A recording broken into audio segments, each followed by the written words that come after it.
Hi, my name is Rochelle Bancoli, and I am doing my curriculum presentation today on HighScope. So just a brief introduction, a little bit about the history of HighScope is that it all began with the psychologist, Dr. David Weinkart, when he started the Perry Preschool Project in 1962.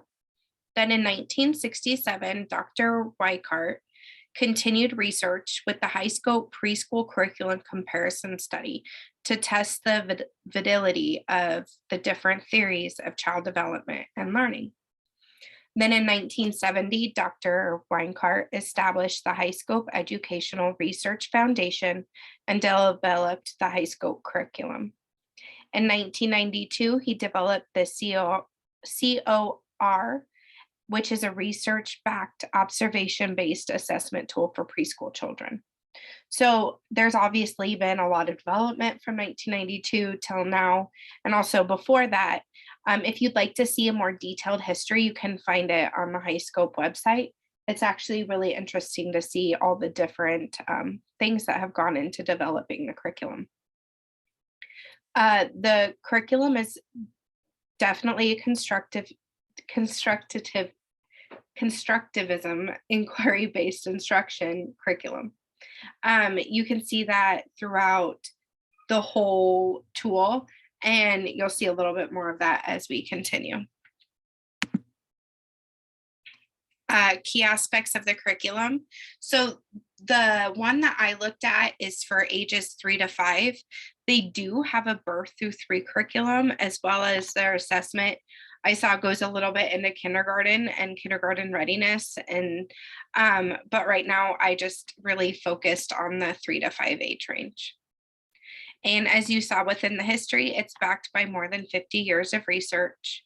And there is 58 key developmental indicators, as we will see later on in the slides. And it's aligned with the national and state early learning standards, Common Core state standards, and the Head Start early learning outcomes framework.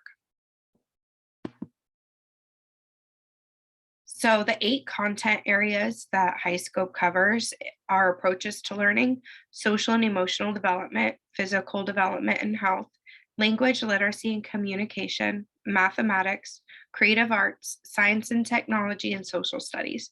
So you can see it looks like at the child as a whole. It doesn't just focus on 1 or 2 aspects. It looks at the development of the whole child.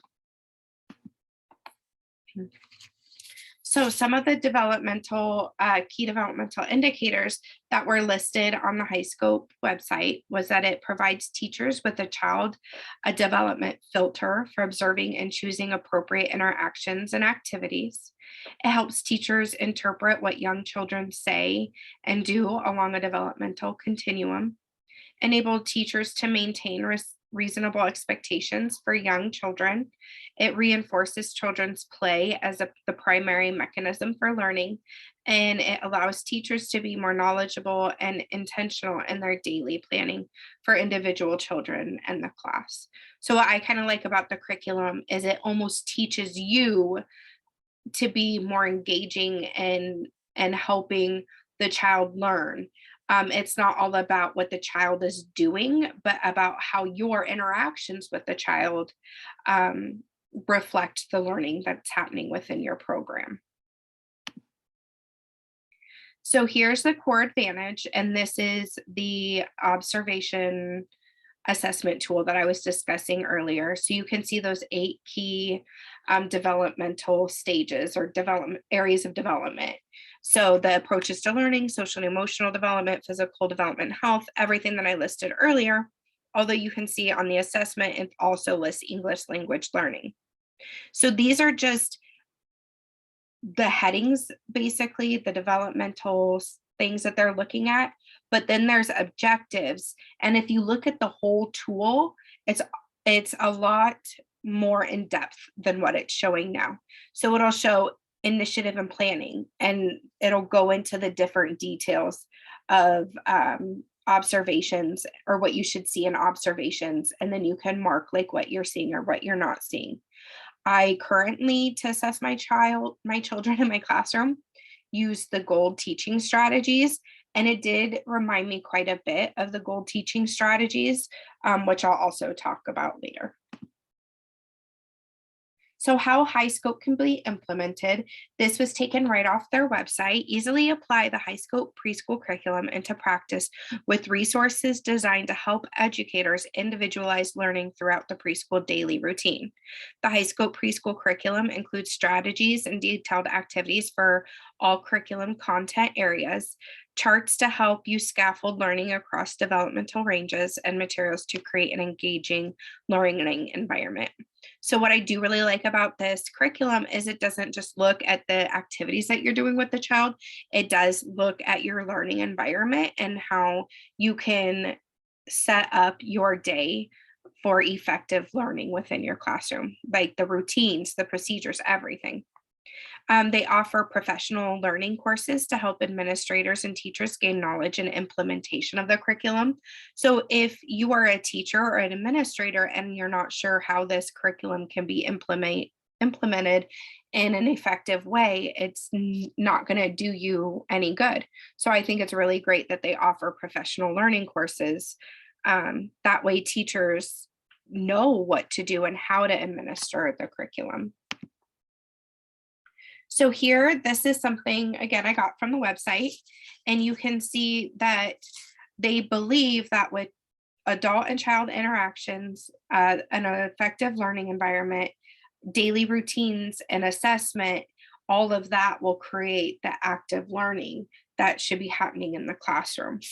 So just a little bit more about the adult and child interactions.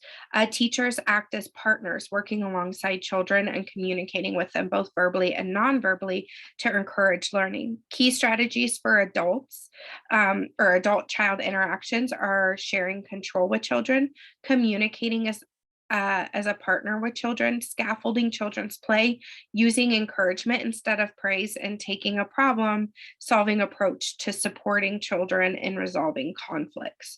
So it's all about how you can help support the child throughout their day. It's not about you showing them what to do, it's about you working through those things with the child. The learning environment. To create a predictable and active learning environment, teachers arrange and equip the classroom with diverse, open-ended materials that reflect children's home culture and language. The room is organized and labeled to promote independence and encourage children to carry out their intentions. So I do think the environment that a child learns in is extremely important, to have the materials at eye level, and children are able to reach them, child-sized chairs and furniture, but also that all children are reflected within the classroom. So they can see posters on the wall of children doing things that look like them. And even in the play materials, in the books, in the people that are in each center, looking at that environment to make sure that every child feels special and important is really important too. So that leads us into the daily routine. It's a consistent framework for the day, provides a balanced variety of experiences and learning opportunities. Children engage in both individual and social play, participate in small and large group activities, assist with cleanups, socialization during meals, develop self-care skills, and exercise their small and large muscles. The most important segment of the daily routine is a plan, do, review sequence in which children make decisions about what they will do, carry out their ideas, and reflect upon their activities with adults and other children. These higher level thinking skills are linked to the development of executive functions, which are needed to be successful in school and life. And that brings us lastly to assessment. Ongoing child assessment is also an underlining component of the HighScope curriculum. Objective and anecdotal observations of children collected throughout children's natural play allow teachers to assess children's progress and plan meaningful learning experiences.